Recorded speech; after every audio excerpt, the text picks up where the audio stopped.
नमस्कार, मैं हूं अभिषेक उपाध्याय। आप देख रहे हैं टॉप सीक्रेट। यूपी में एक नए किस्म का समीकरण खड़ा हो रहा है और ये समीकरण है यादव बनाम ब्राह्मण का। ये समीकरण अचानक से डेवलप हुआ इटावा की घटना के बाद। इटावा की घटना के बारे में हमने पहले ही उसका विश्लेषण किया है। हमने ये भी कहा है कि इटावा में जो हुआ है वो ठीक नहीं था।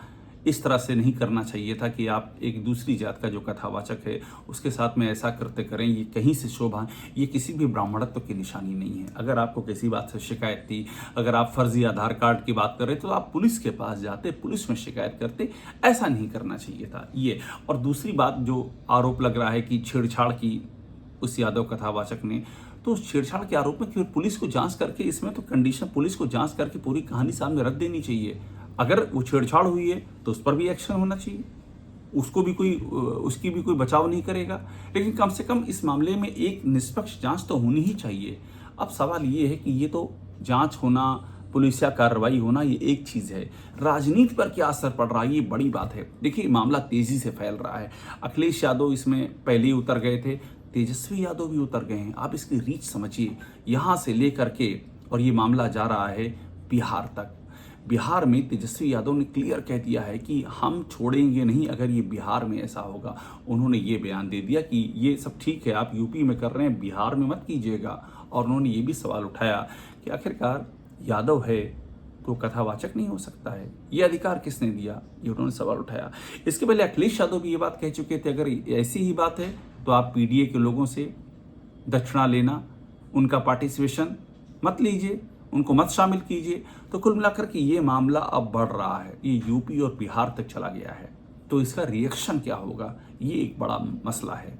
और बीजेपी यहीं पर ओपनिंग ढूंढ रही है। बीजेपी बहुत दिन से परेशान थी इस बात को लेकर के, क्योंकि योगी आदित्यनाथ के राज में एक परसेप्शन बन गया था कि ब्राह्मण निशाने पर हैं। लगातार एक के बाद एक घटनाएं हो रही थी। योगी आदित्यनाथ पर वैसे भी एक जाति विशेष की सरकार चलाने का आरोप लगता रहा है। तो ऐसे में ये मामला तेजी से आगे बढ़ रहा था और अब बीजेपी को लगता है कि उसको एक ओपनिंग मिल गई है। अगर उसने इस मामले को ठीक से भुना लिया, अगर उसने ये स्टैब्लिश कर दिया कि अखिलेश यादव ब्राह्मणों के हितैषी नहीं हैं, वो अपनी जाति के ही शुभचिंतक हैं, जिसमें कि बीजेपी लगी हुई है, तो उसको लगता है वो ब्राह्मणों को अखिलेश यादव से के करीब नहीं आने देगी। अब यहाँ पर एक मसला राहुल गांधी का भी, देखिए कैसे एक मुद्दा पूरे देश की राजनीति पर असर डालने जा रहा है। मैं इसीलिए कह रहा हूँ ये बड़ा मुद्दा है। राहुल गांधी खामोश हैं। राहुल गांधी पीडीए की बात खूब करते हैं, लेकिन इस मुद्दे पर राहुल गांधी कुछ नहीं बोल रहे हैं। क्यों नहीं बोल रहे हैं? क्योंकि ब्राह्मण कांग्रेस का ट्रेडिशनल वोट बैंक रहा है। बीजेपी के उदय से पहले यूपी में आलम यह था कि यूपी के अधिकतर जो मुख्यमंत्री हुआ करते थे वो ब्राह्मण होते थे, चाहे वो एनडी तिवारी हों, चाहे वो पंडित कमलापत त्रिपाठी हों। तमाम नाम हैं जो कि ब्राह्मण थे और जो कि मुख्यमंत्री बने। और कांग्रेस का एक बड़ा जो नेतृत्व था वो ब्राह्मणों में से था और ब्राह्मण कांग्रेस को वोट भी देते थे। खासतौर पर हम बात करें जो 80 का दशक था, 90 के दशक में जब मंडल का उभार हुआ तो ये पीछे जाता रहा, लेकिन उसके पहले 80 का दशक तो इसी ब्राह्मण की राजनीति के नाम पर था।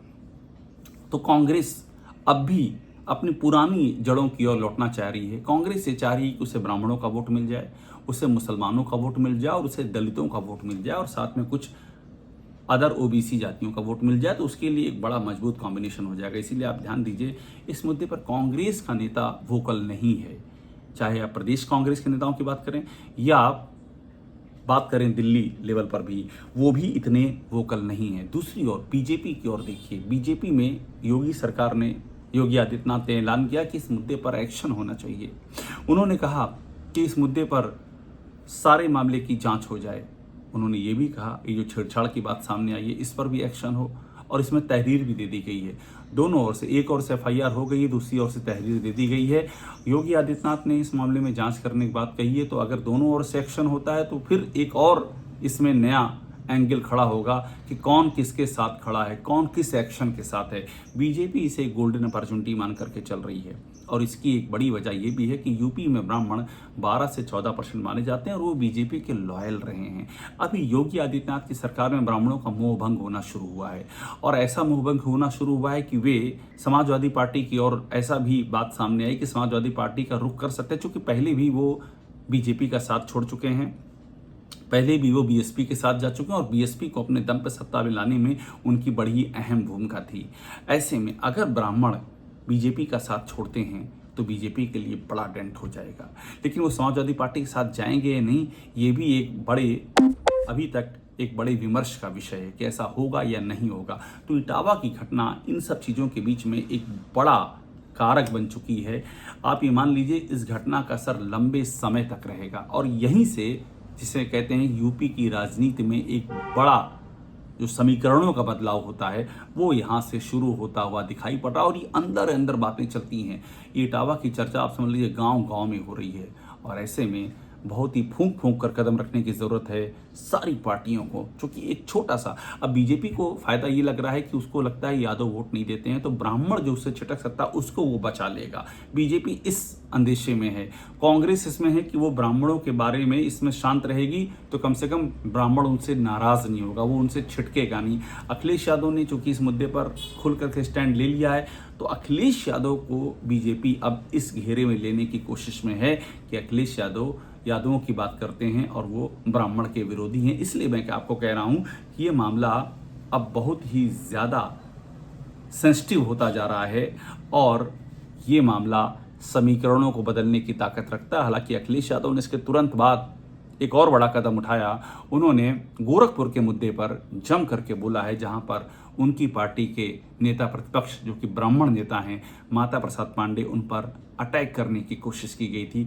उन्होंने साफ बोला कि पीडीए नहीं भाता और हाथा नहीं सुहाता। यानी कि अखिलेश यादव ने एक बड़ा, जिसे कहते हैं डैमेज कंट्रोल, उसको करते हुए गोरखपुर के मुद्दे को उठा दिया है और अपने ब्राह्मण नेतृत्व पर जो अटैक करने की कोशिश की गई उसको उठा दिया है और हाथा का मुद्दा भी उठा दिया। इनके अखिलेश यादव भी सेंसिटिव हैं, उनको भी ये जहन में है कि ये मैसेज नहीं जाना चाहिए कि वो ब्राह्मण के विरोधी हैं। चूंकि अब चुनाव में समय बहुत ही कम रह गया है तो आप ये समझ लीजिए कि यूपी की राजनीति अब कुछ दिन ऑब्जर्व करना होगा कि इसका क्या असर हो रहा है, ये किस दिशा में जा रहा है और इसके आने वाली जो घटनाएं होंगी वहां पर क्या स्टैंड रहता है पार्टियों का, जहां पर मामला इन वोट बैंक से जुड़ा होगा। सारा दारोमदार इसी बात पर टिका होगा।